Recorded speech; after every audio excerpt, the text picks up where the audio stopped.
Inside a dream, I laugh, and the world laughs with me. Inside a dream, I forget, and the world forgets with me. Inside a dream, I am the world. Hello, world. Hello, Charlotte.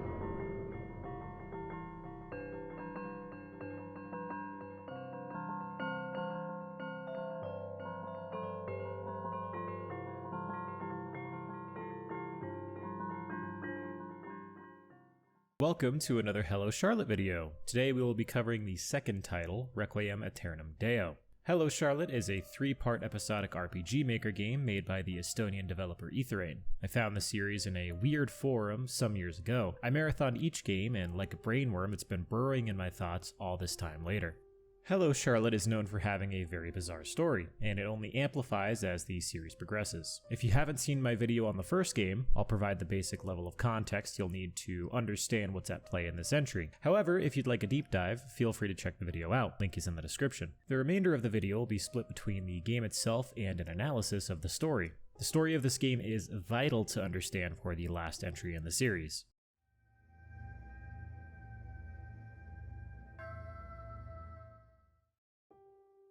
Charlotte Wiltshire is our main protagonist, a young girl affected by schizophrenia. She's not the most reliable narrator. Charlotte is controlled by us, obviously, but we have a fourth wall breaking presence in the game. Charlotte calls us Seth, and we are a puppeteer. She'll ask us for guidance, let us make certain choices for her, and so on. The house Charlotte lives in is a strange place. It's host to a litany of characters. The most important are Dr. Huxley, Bennett, Aiden, and Felix. Dr. Huxley is an alien who owns an interdimensional clinic inside of Charlotte's house. He conducts unethical experiments on corpses to seek cures for diseases. He has many assistants who wear hazmat suits. The most important assistant is named Bennett. Aiden is a tailor who has a room dedicated to storing the dresses that he makes. He's very polite and has impeccable manners.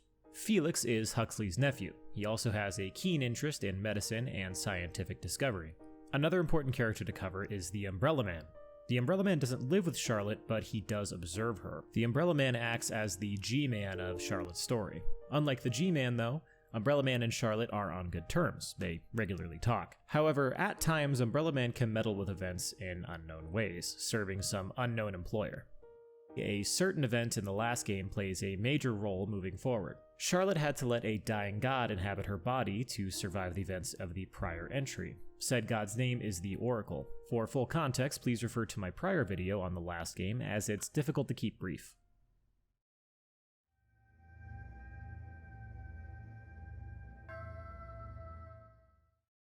As the seasons die, one by one, the slumbering god's heavy eyelids open once again. A choir of voices echoes in a fog-filled box of a mind. I must be dreaming. Since the Oracle became a part of me, my dreams always take place in here. A pitch-black land where time does not exist. For these 3 years, I slept next to them in deafening silence. This time it's different. The Oracle is awake. Good morning, Seth. Today we will get up, go to school, and go back to sleep again. Please take care of me. This game is split into days to separate key story events. We begin on day 1. Upon waking up, Charlotte starts to cough up black liquid. Her maggot cat, Magcat, meows at her for food. Noticing the black liquid covering her hands after coughing, Charlotte points out that it's slightly odd, but doesn't seem to care too much. We are tasked to feed Magcat, greet everyone in the house, and then head to school. Charlotte's room is a bit different this time around. There are still the omni-cubes at the bottom, which provide information, as well as allow us to teleport from Charlotte's room to the school, but that function is disabled for now. On the wall is a conspiracy board focusing on the True Realm, a supposed higher plane of existence where Seth resides. Going through the house, we see that the layout has changed from the last game. The rooms are in different locations, and there are some additional pathways we can take. We greet Felix, Bennett, Dr. Huxley, and Aiden. In the house, there are certain areas that provide some additional context. They aren't as numerous as they were in the first game, but the ones we can come across offer some key insight into Charlotte's mind. One in Dr. Huxley's room tells us that Charlotte used to be an amazing student, always enjoying being correct in class. However, as time went on, she began to develop a sort of brain fog. It's incredibly pervasive, making her indecisive and absent-minded. Eventually, this fog went from being just a mental issue to physically being all around her, consuming and shielding her. As we progress through the game, we can see this represented by this foggy overlay. Greeting everyone, we acquire a few items. Felix gives us some anxiety pills to help us deal with social interaction at school, and another one of Huxley's helpers, named Florence, gives us some pepper spray. With that taken care of, we can now head out to school. The world outside of the house is a strange place, though. The various areas we see are abstracted versions of reality. Nondescript buildings tower in the background. As we approach school, we overhear some commotion in a nearby alleyway. Investigating, we find a few students beating a boy over a misunderstanding. Charlotte asks us to help. We can equip the pepper spray and interrupt the beating by spraying the students and saving the boy. Charlotte takes him out of the situation, and the two arrive at school. He says that the other students attacked him because he commented that they were contaminated. He's worried that since Charlotte helped him, she would be targeted next, but she's not worried as she claims everyone at school loves her. Charlotte drops the boy off at the infirmary and heads to class. After an irritating puzzle in which we need to get a door pass, we take our seat. Behind Charlotte is one of her friends, Henri or Henrietta Warhol. Henri is upset since they were supposed to go over homework for class, but Charlotte showed up late. The teacher announces to the class that there is a new student. It's the boy we saved earlier. He states that his name is C, and that he is the god of this world. The class erupts with laughter, and C takes his seat. With this, the teacher launches into the lesson for the day. The subject is the trial and soul cubes. Everyone has soul cubes. They simply store your soul data. They can become corrupted though, and that's where the trial comes in. Every year, the school has a vote on which student has a defective soul cube. Whoever is chosen has their soul cube formatted, essentially lobotomizing them. The 75th annual trial will be held soon, and all students in the class are now of age to participate. The way to avoid cube corruption is to go to school, abide by the rules, and socialize. Lunch break eventually rolls around. Charlotte notices Henri is upset again because she forgot her wallet and can't get any food. Charlotte offers to get the both of them lunch, and Henri immediately changes her tone.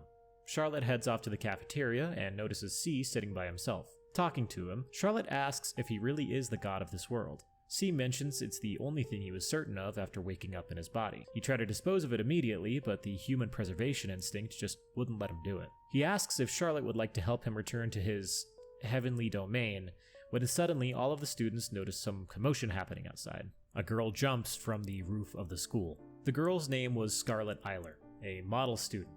Even though Charlotte never talked to her, she feels awful and leaves school early that day. Bothered by the events that transpired, she heads straight for bed. In her dreams, she talks to the Oracle, who has awoken and taken the form of a male Pythia, known as Frey. Pythias are a race of beings from the first game who came into contact with the Oracle. Charlotte is reluctant to talk to him, but eventually she discusses the day's events. The two of them discuss empathy. Charlotte feels bad for Scarlett's demise, however, Frey is curious as to why she would even care in the first place. She never really talked to Scarlett, let alone cared for her at all, so why should she be torn up about it? Charlotte is woken up by a knock at the front door. Opening it, she finds the Umbrella Man using a random boy's body as a vessel. He asks to come in and chat, which Charlotte obliges. They talk about C. Umbrella Man says that he was meant to die in that alleyway, and that Charlotte's intervention has changed the trajectory of events for the worse. He also points out that Charlotte is getting noticeably sick. In tandem with this, the universe itself is experiencing many abnormalities, prompting Charlotte to bring up the Oracle's awakening. In the 3 years since the Oracle became a part of Charlotte, it's no longer a sentient, self-aware being. Instead, its rotting corpse is now being shaped by her mind. We also find out that Charlotte is not taking her schizophrenia medication anymore.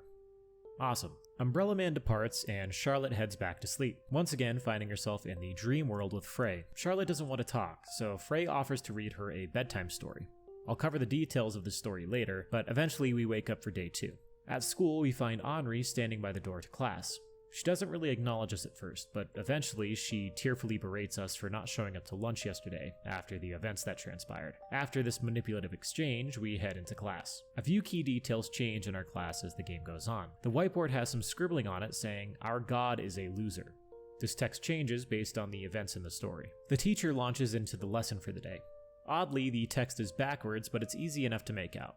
The subject of the lesson is the world. The only important thing to know here is that the house is the world. Certain concepts in Hello Charlotte only serve to make things more convoluted and confusing. This is one of those concepts, so we'll be skipping over this for now.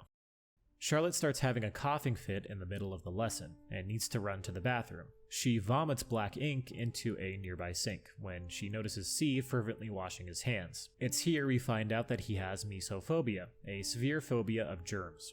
Some bullies smashed his head into some worm soup. He's trying his best to wash it off, but he still feels dirty after continuously washing. Charlotte runs back to class to find her bag missing. Her and Henri decide to go looking for it, leading them to the garden outside. They find various books and writing utensils strewn about, torn up and dirtied. Henri is infuriated by this, but Charlotte thinks it's just a misunderstanding. Charlotte heads home. She's greeted by Felix at the door. Charlotte is covered in blood for some reason, so Felix rushes her over to Huxley for an examination. Huxley diagnoses her with heart wounds. When the sufferer is stressed, anxious, or hurt by the words or actions of others, wounds will be inflicted, mainly on their arms. These wounds are scars. They aren't lethal, but they can be an inconvenience. However, it does make these sufferers' minds stronger.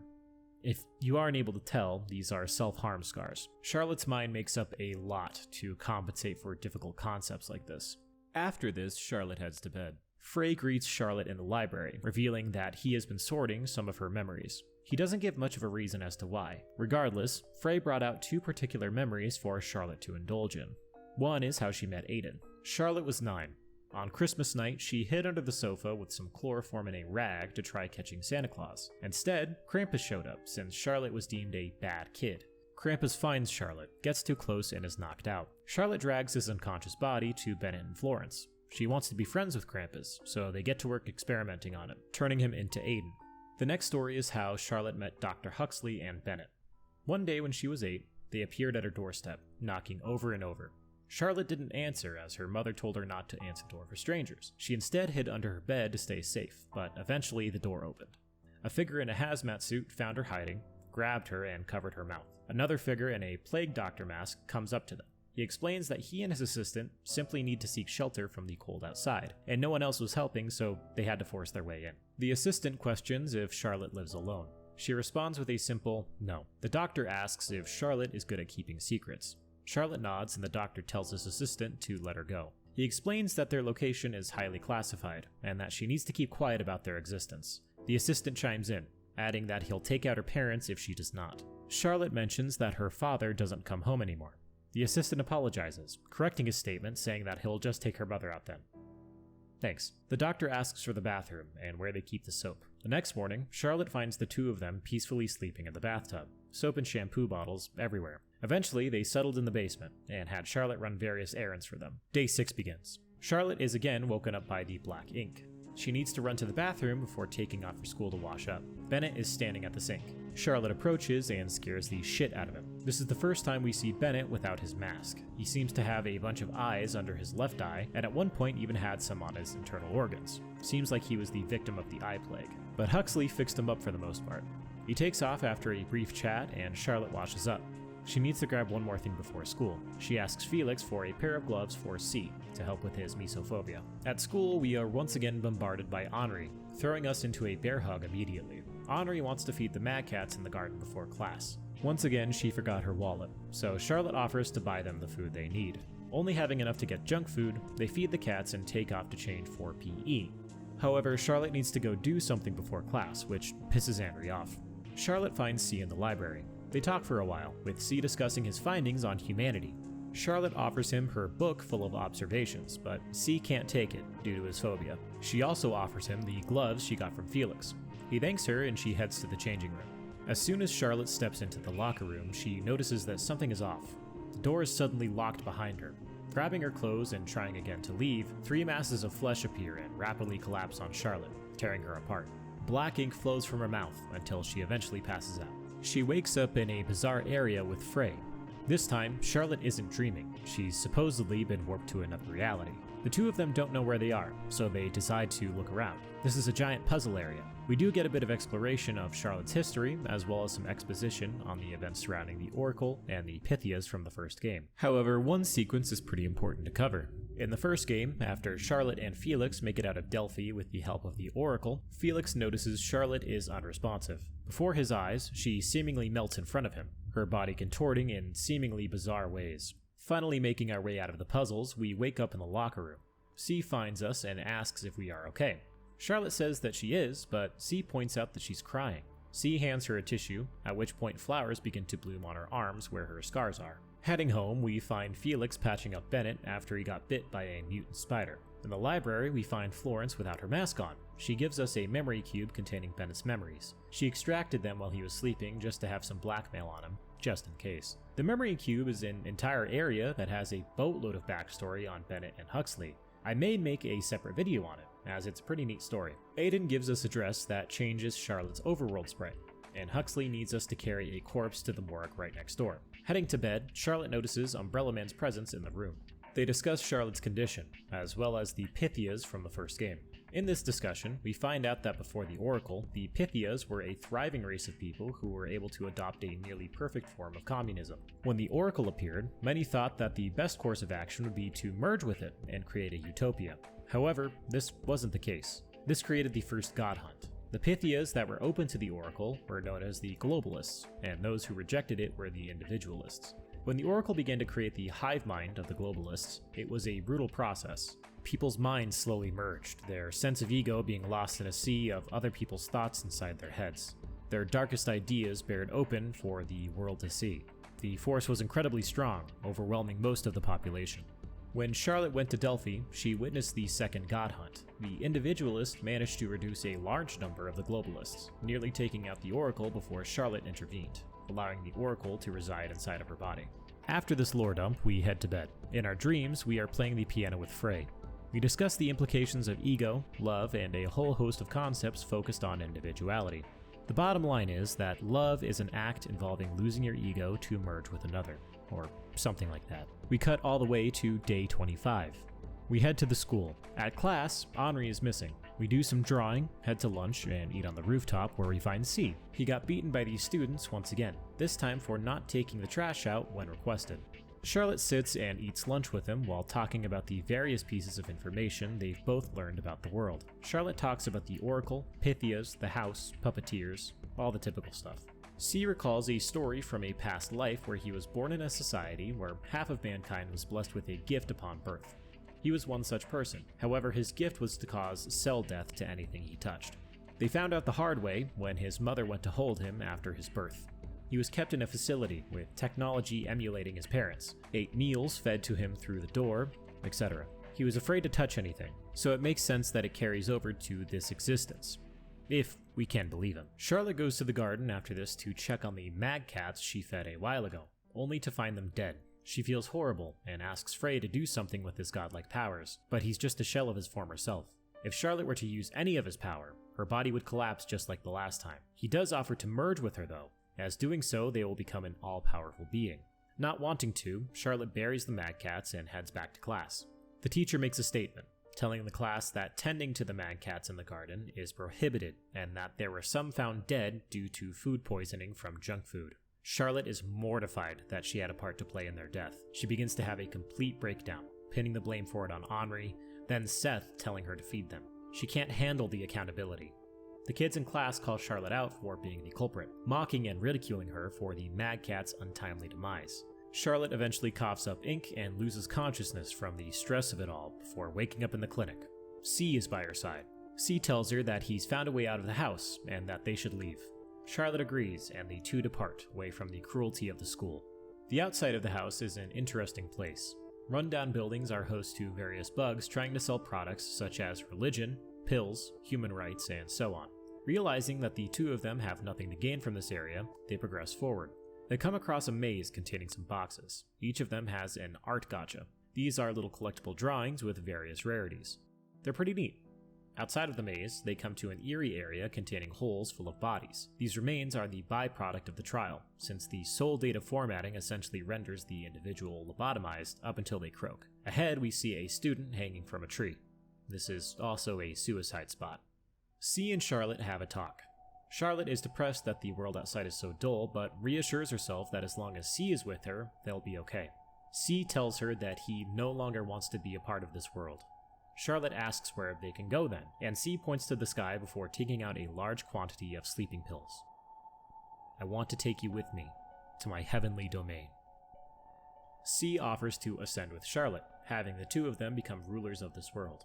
Charlotte gives us the choice as to what to do.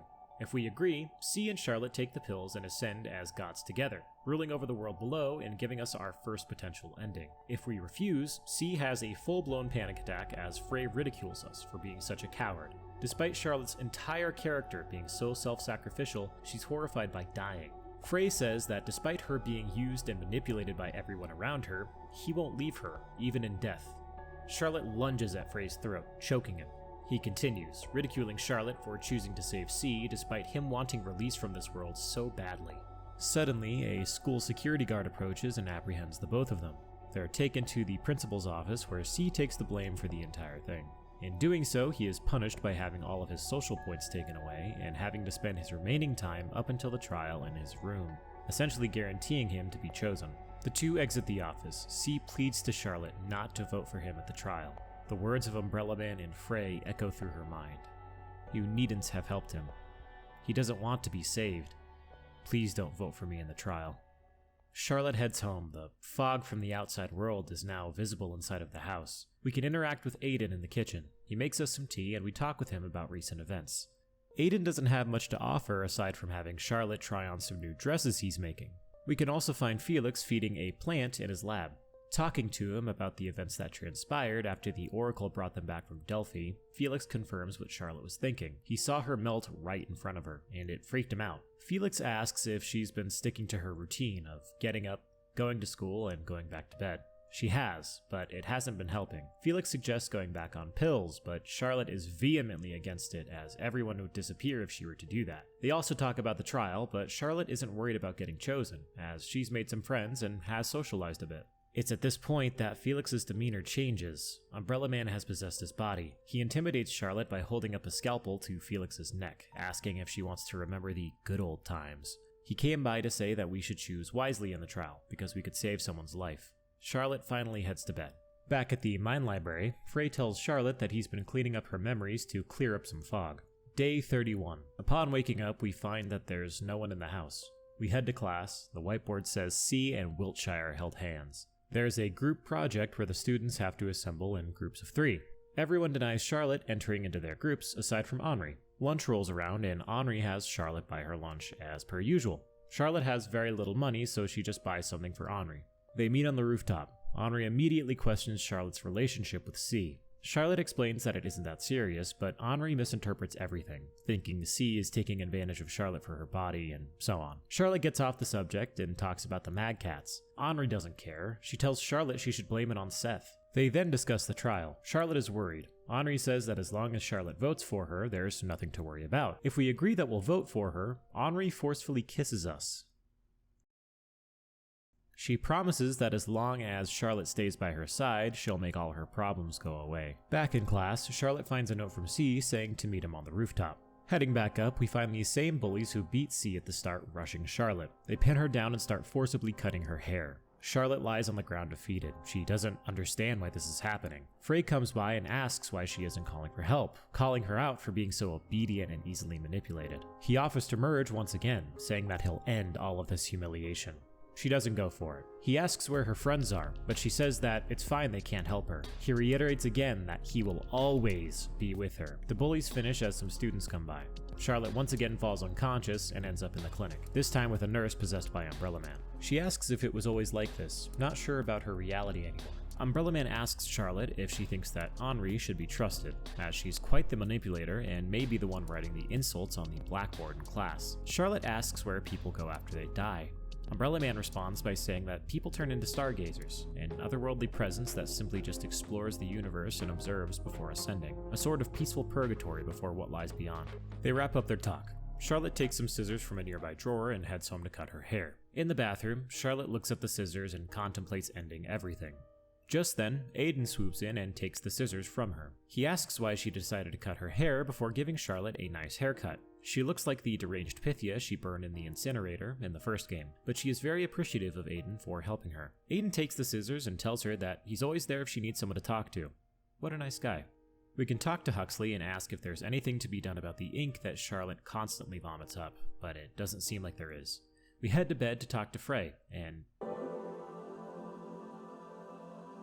Holy shit. Charlotte doesn't really care and just wants to get her mind off of everything. So we can choose from 2 stories. One on how Charlotte got her yellow ribbon, and one where Charlotte helped Bennett get some fresh bodies from a local cemetery. Frey asks what Charlotte used to dream about before he took up residence in her mind. She used to dream of her mom. One dream involved the 2 of them walking down the street when her mom suddenly collapsed. Unsure what to do, she asked if she could call for help. Her mom just kept saying, "I don't know." It felt like her mom's body parts were missing under the coat, but she couldn't bear to check. Charlotte really doesn't know how to do anything without someone's guidance. Either that, or she's so uncomfortable with decision-making that she created Seth as a means to have a scapegoat. Day 32, the day of the trial.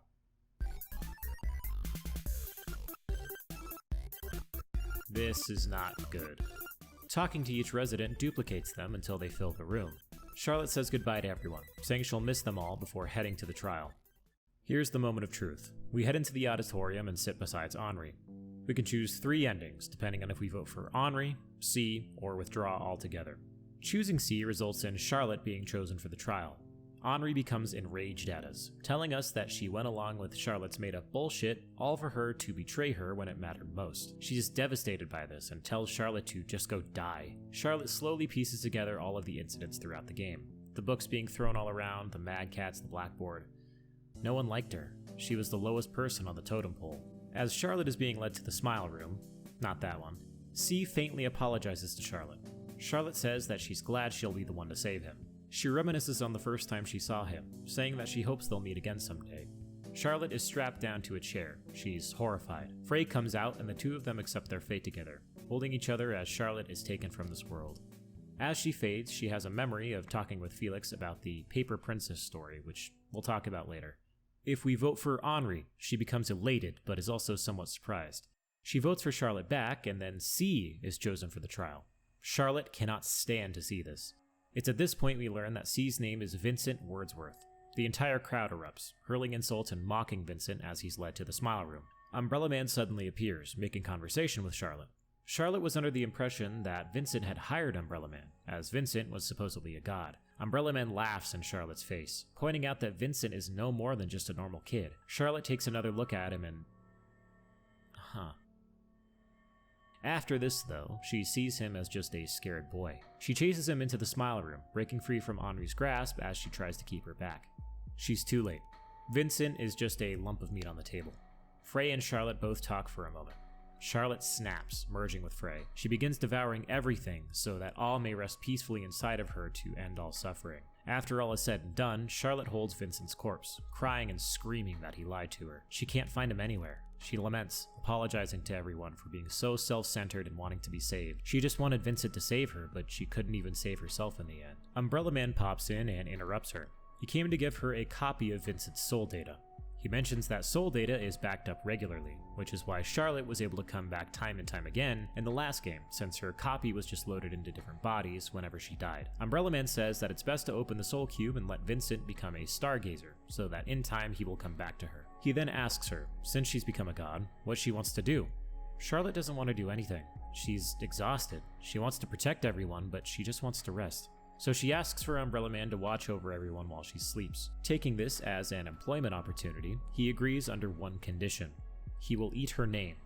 Alternate incarnations of Charlotte will not know about her existence, and no records of her will ever exist. She will simply be an unnoticeable god. He points out that the various concepts like puppeteers and observers and so on are pointless to keep up anymore, as these were just delusional episodes made up by Charlotte. Charlotte asks if the Umbrella Man actually has a name. He says that he has many, but she can just call him Charles. He disappears and leaves Charlotte to release Vincent. She opens the cube, releasing its contents. She grabs his body and walks for a long time. In a field of ink and paper, meat and machinery, soap and bugs, the god of this world lies beside me. He too will wake up one day. Charlotte closes her eyes and lulls into a dreamless sleep. As a quick side note, this ending is called Eternal Rest for God. The title of this game, Reqiuem Aeternm Deo, loosely translates from Latin to Eternal Rest for God as well. Neat. And the last ending, we withdraw. C and Charlotte are chosen. Henri is furious and once again tells us to go die. The 2 of them sit in the smile room. C confesses that he's been lying this whole time. Charlotte interrupts him, saying that he's no loser god and that she thinks he's wonderful. Right as the operation is about to happen, Charlotte retreats into her mind and talks with Frey. She asks to stop the trial and to save everyone. It's here where Charlotte admits that Frey is just a representation of all of Charlotte's destructive tendencies. Frey accepts and merges with Charlotte. We return to the Smile Room. C is lying on the table. Heading back into the auditorium, it's dead silent. Why is it so quiet? Everyone repeats everything she says. Umbrella Man appears, asking what she did. She said she asked for suffering to end and for everyone's happiness. Umbrella Man explains that in doing so, she destroyed the ego of every living human. As long as human ego exists, people will find a way to hurt each other. So to end suffering, you end human ego. So what she asked for did work, it just worked in the worst possible way. Charlotte became the oracle of this world. She destroyed everyone's soul data and their backups. Vincent is gone, Henri, everyone. Charlotte looks at Umbrella Man and asks if he can put her out of her misery. Umbrella Man tells Charlotte to close her eyes, only for Charlotte to instead feel the embrace of a hug. He understands. She just didn't want to be alone. She was scared. She didn't know what to do or what would happen. Instead, he offers to take her across the skies and teach her how to control her powers, so that she can create a new world from scratch. Charlotte accepts. Charlotte will learn how to create, how to be kind, honest, and how to not hurt others. So, it appears we have reached the end of the story. No matter what, Charlotte Wiltshire was doomed from the start. You see, my friend, you've committed a sin. Of worshipping false gods, that is. Say, are you satisfied with such an ending? Or do you want to see the child's story end in another way? You know, I have the power to grant your wish. You may call me mercantile, but by this time you should have learned that nothing in this world comes without a price. And the price would be your name. Say, will you give up on your identity for a mere possibility? Will you give up on your existence? When I eat your name, you will no longer be the wise, kind-hearted Seth, because the child won't remember you. She's always perceived you as her friend, when in fact you're just malware that infected our world. I did my best to introduce you as something trivial, when in fact you're not meant to be here. You see, there are no other puppeteers in this world. Every single word you've ever uttered was given to you by the child. You're just her imaginary friend. However, if you accept my help, she will no longer be aware of your presence and no longer talk to you. For that price, you'll be able to save her. So, what do you think? Well, isn't that wonderful? Come, stand under my umbrella. Figuratively, of course. Goodbye, Seth, the goody two-shoes. Hello, Anonymous.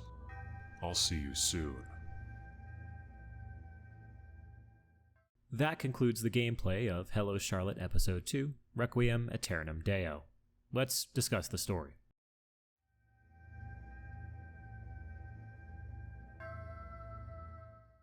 Before I begin, I want to say that the story is by no means perfect. In my opinion, it is quite flawed and difficult to follow at times.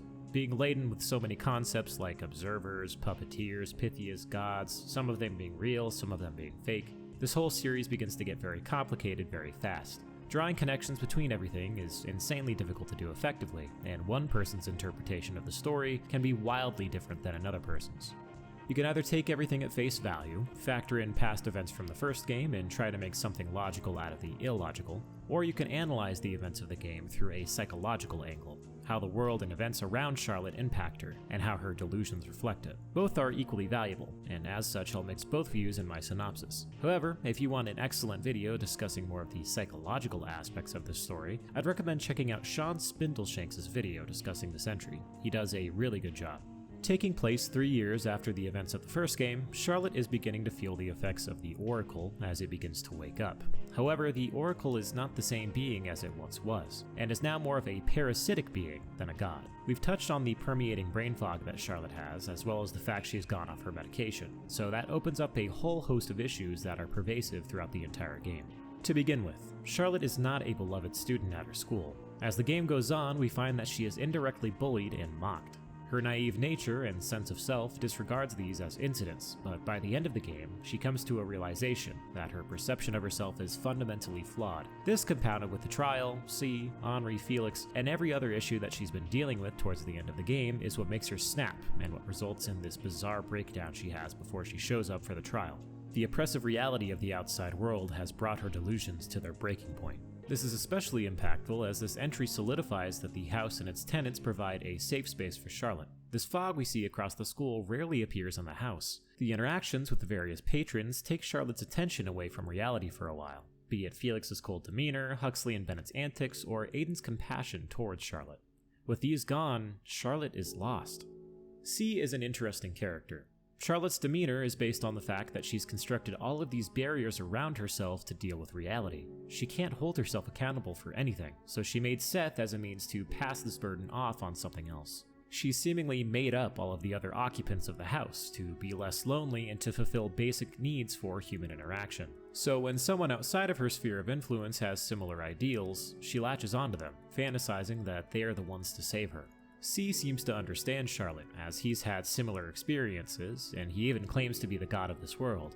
However, as revealed by the endings, he's no god. He's just a boy, just as Charlotte is just a girl. The potential ending where you OD with him tells a bit of a different story, but that's just some classic Hello Charlotte brain rot. In doing some cursory research, I came across some interesting information on C. This executioner from the first game, this is C. And as we'll see in the third entry, there is quite a lot more to C's character than we initially realize. Then there's Henri. Henri is the most devious character out of everyone we meet, in my opinion. She's an incredible manipulator. The signs are clear from the lunch money issues, but once we figure out that it's Henri who is writing these messages on the blackboard, it's undeniable. The trial is very revealing of her character. She feels as though she's done so much for us, and if we betray her in any way, she just tells us to go die. Let's finally hop into the God Hunt stuff. First, we'll talk about the tale of the ink and paper princess. Throughout the game, there are references to this story. Freya explains that it's meant to be a psychological test that the Pythias had in the pre-Oracle era. The ending of the story is meant to be written by the reader. Once upon a time, in a far, far away land filled with ink, lived an ink princess. Every morning, she put on a pitch-black ink dress and combed her black hair. After spending thousands of years dwelling in the vast ocean filled with nothing but ink, the princess decided to end her solitude. Thus, the Ink Princess set out on a journey. The princess passed through the fields, admiring how fruitful they were, and the crops got soaked in ink. The princess swam in the sea, admiring how vast and clear it was, and all the fish died from pollution. "Please leave these lands, can't you see that everything is dying?" the peasants begged the princess. But the Ink Princess was deaf to their prayers, as her heart had been soaked in ink a long, long time ago. No matter where the princess went, she was always unwelcome. One day, she stepped into the Paper Kingdom. Every step the princess took stained the ground, leaving inerasable footprints. Everything she touched turned pitch black, as if it was never white before. In order to protect the city, and at the cost of many, many lives, the citizens caught the Ink Princess and had her thrown in a paper-white prison. From here, there are a few different endings we can find. Frey's ending sees the Ink and Paper Princess become friends. The Ink Princess teaches the Paper Princess writing, and eventually no paper in the kingdom is blank anymore. The Paper Princess becomes stained in ink. This staining continues until the Paper and Ink Princesses are indistinguishable from each other. Since this comes from Frey, the decaying oracle, we can clearly see that the thought of merging egos and becoming one is still a prime directive. She mentions later that love is the ultimate loss of ego, as you merge your ego with another person to become one. He really likes to harp on about this subject. Charlotte's ending is similar, but it's much more innocent than Frey's. The Ink Princess wasn't kept in prison for long. The Paper Princess befriended the Ink Princess, and they became dearest of friends. Thus, the Ink Princess became the happiest person in the world. This is a big reflection of Frey and Charlotte's relationship overall. Frey is an embodiment of Charlotte's more destructive, dark thoughts and behaviors. The taunting, the ridiculing that Frey engages in isn't actually him, it's Frey taking on the form of Charlotte's mind. That being said, we do get a bit of a continuation of the Oracle's story, as well as the God Hunt. There were two God Hunts. One was when the Oracle first came to the Pythias. Some rejoiced and wanted to become one with the Oracle, whereas others did not. The ratio of this was massively in the Oracle's favor. Those who merged were globalist. Those who did not were individualists. The individualists saw this as a potential end of culture and art, as those are sourced from individual perspectives. The first God Hunt did not go so well in the individualists' favor. They were outnumbered and preferred mass suicide as opposed to bending to the Oracle's will. Those who remained ran away to preserve themselves. Many went crazy from paranoia. They built mazes and traps, anything to keep the globalists out. But as is evidenced from the first game, the second God Hunt managed to cull a large enough number of the globalists to the point where the Oracle was close to death. That's when Charlotte came in and changed the course of events. With all of this, we come back to a similar question I posed in the first video. What is real and what is not? Is the trial a real thing? Is it somehow a normal event blown way out of perspective? Why is everyone outside of the house a bug? Who the fuck is the Umbrella Man? This, again, is why some tend to view this game through a psychological lens and forego many of the cursory details, such as the Pythias, the Oracle, etc., as at the end of the day, they can distract from many of the more nuanced points in this series. And trust me, it only gets worse. It gets so much worse. Though, to the third entry's credit, it answers a huge amount of questions we've been collecting up until this point. But in doing so, it also creates more, like some weird hydra of confusion. But that's why this series has stuck with me so long. The more you think about this game, the deeper you sink into questioning everything. It really envelops you in this strange and dynamic world, and you eventually come to the realization that some questions just don't have answers. These questions are meant to remain as questions, as the mystique of the world is what makes it so interesting. But that's my time. I may make some videos in between this entry and the third. The third is definitely the longest out of the 3 entries in the Hello Charlotte series, and there are some supplementary games I may cover as well at a later date. In the meantime, I want to make videos on other games. One of them is Deadlock, because I've been playing a shit ton of that game and I've become obsessed with it, but we'll see. Thank you as always for watching. If you liked the video, please leave a like and comment down below with your opinion on this series so far. If you'd like more content like this, feel free to check out some of my other videos on my channel and subscribe. Many more videos will be coming your way.